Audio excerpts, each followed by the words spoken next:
అందరికి అందరికీ నమస్తే అండి.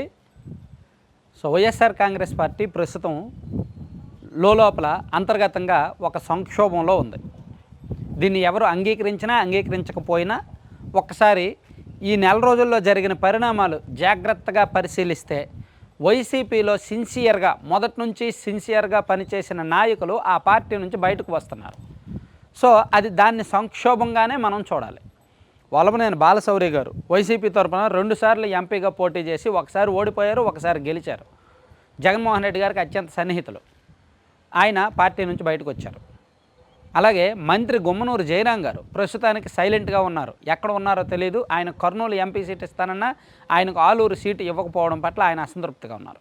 అలాగే కర్నూలు సిట్టింగ్ ఎంపీ సంజీవ్ కుమార్ గారు, అలాగే లావు శ్రీకృష్ణదేవరాయలు గారు, మంగళగిరి ఎమ్మెల్యే ఆర్కే గారు, ఇలా చాలామంది ఎమ్మెల్యేలు ఎంపీలు ఒక 10 మంది వరకు వైసీపీకి వ్యతిరేకంగానే ఉన్నారు. ఇది వైసీపీ ఊహించని పరిణామం. కానీ బయట చాలామంది ఊహించే ఉంటారు. అంతెందుకు, నేనే ఊహించా. నేను ఒక చిన్న ఇండివిజువల్ జర్నలిస్ట్ని. నేనే వైసీపీలో జరగబోయే పరిణామాలను 2 ఏళ్ల కిందటే ఊహించా. ఇప్పుడు అవే జరుగుతున్నాయి. ఎందుకు ఈ కారణం? రేవంత్ రెడ్డి గారు వైసీపీలో చిచ్చు పెట్టారంటే ఎవరైనా నమ్మగలరా? అసలు రేవంత్ రెడ్డి గారి కారణంగా వైసీపీలో ఒక పెద్ద షాకింగ్ ఇంటర్నల్ పరిణామం జరిగింది. అసలు వైసీపీ ఇలా చీలిపోవడానికి కారణమే రేవంత్ రెడ్డి గారు అంటే ఎవరైనా నమ్మగలరా? కానీ నిజం, పచ్చి నిజం. రేవంత్ రెడ్డి గారు సీఎం అయిన తరువాత పార్లమెంట్ సభ్యుడిగా రాజీనామా చేస్తూ సహచర పార్లమెంట్ సభ్యులకు ఒక విందు ఇచ్చారు ఢిల్లీలో. దానికి వైసీపీ నుంచి నలుగురు ఎంపీలు మిగిలిన వాళ్ళందరూ వెళ్ళారు.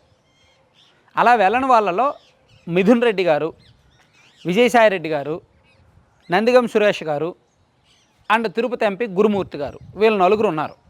వీళ్ళ 9 తప్ప మిగిలిన వాళ్ళందరూ వెళ్ళారు. వల్లభనేని బాలశౌరి గారు వెళ్ళారు, రావు శ్రీకృష్ణదేవరాయలు గారు వెళ్ళారు, మాగుంట వెళ్ళారు, ఆదాల ప్రభాకర్ రెడ్డి వెళ్ళారు. సోకాల్డ్ ఇప్పుడు మనం చెప్పుకుంటున్న ఎంపీలు అందరూ కూడా వెళ్ళారు.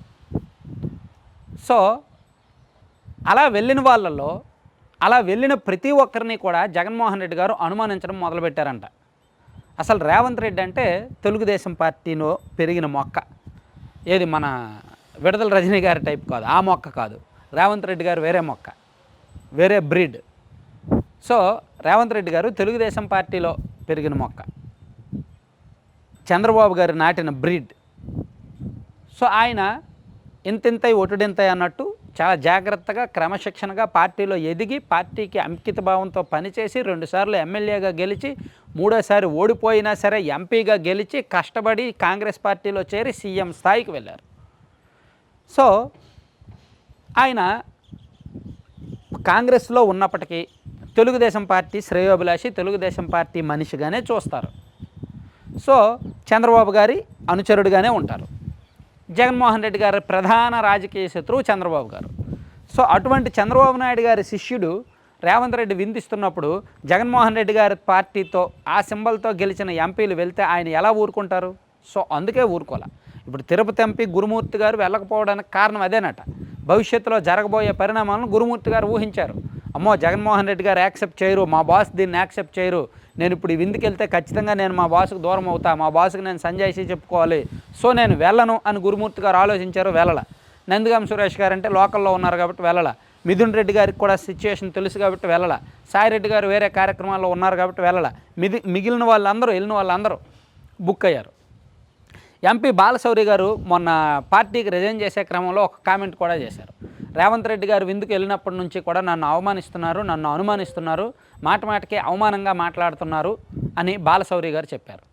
అలాగే మరో ఎంపీ గారు కూడా అదే కామెంట్ చేశారు. రేవంత్ రెడ్డి గారు విందుకు వెళ్ళినప్పటి నుంచినే నన్ను పార్టీ దూరం పెడుతోంది అని. అంటే రేవంత్ రెడ్డి గారు ఇంత దూరం ఆలోచించి విందిచ్చారని నేను అనుకోవట్లా. ఆయన కేవలం యాదృచ్ఛికంగా పార్లమెంటు సభ్యుడిగా రిజైన్ చేశారు కాబట్టి, పార్లమెంటుకి మళ్ళీ వెళ్ళడు కాబట్టి, తన సహచరులకు విందు ఇవ్వాలి కాబట్టి ఇచ్చాడు ఆయన. వైసీపీలో చిచ్చు పెడదాం, వైసీపీ వాళ్ళని అందరినీ కూడా లాగేసుకుందాం, వైసీపీ వాళ్ళతో ఈ చర్చ జరిపి టీడీపీలోకి తోసేద్దాం లేదా కాంగ్రెస్లోకి తోసేద్దామని ఆ ఉద్దేశంతో రేవంత్ రెడ్డి గారు విందు ఏర్పాటు చేయాల. ఆయన ఆలోచన వేరు, నాన్ పొలిటికల్ ఆలోచనలతో ఆయన విందిచ్చారు. కానీ జగన్మోహన్ రెడ్డి గారు దాన్ని సీరియస్గా తీసుకున్నారు, రాజకీయ కోణంలో తీసుకున్నారు. చంద్రబాబు గారి తరపునే తమ ఎంపీలను అందరినీ పిలిపించి విందించినట్టుగా భావించారు. అందుకని ఎంపీలని అవమానించారు, అనుమానించారు. అందుకే ఎంపీలు పార్టీ నుంచి బయటకు వెళ్తున్నారు. అంటే వైసీపీలో తెలుసో తెలియకో రేవంత్ రెడ్డి గారి ఎఫెక్ట్ చాలా స్ట్రాంగ్గా పనిచేస్తుందన్నమాట. సో ఇప్పుడు నెల రోజులు దాటింది రేవంత్ రెడ్డి గారు విందిచ్చి, మరి ఇప్పుడు ఎందుకు మాట్లాడుతున్నాం అనే డౌట్ రావచ్చు. ఆ రిజల్ట్ ఇప్పుడు కనిపిస్తుంది.